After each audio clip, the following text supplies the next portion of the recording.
hora do acendimento da pira, entrou milhares de crianças ou voluntários com pipas na mão. Coisa mais linda, pipas brancas com roupas brancas.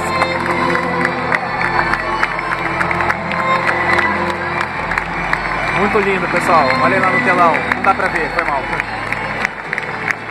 Enfim, vocês vão ver no dia, vocês vão gostar. É um monte de criança, uma criançada. Tem, sei lá, umas 500 crianças aí entrando com pipas na mão. Umas pipas brancas voando.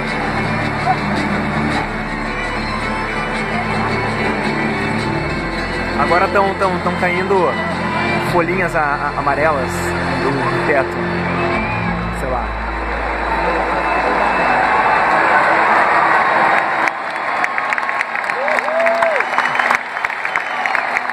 E entrou uma última criança com uma última pipa.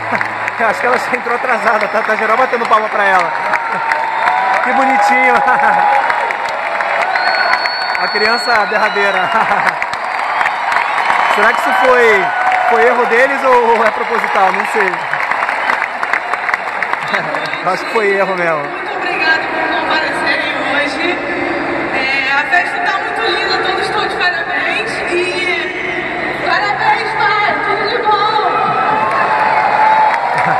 Sei, pessoal, vou parar de filmar. Eu acho que eles vão encerrar agora pra gente não ver o acendimento aí da pira.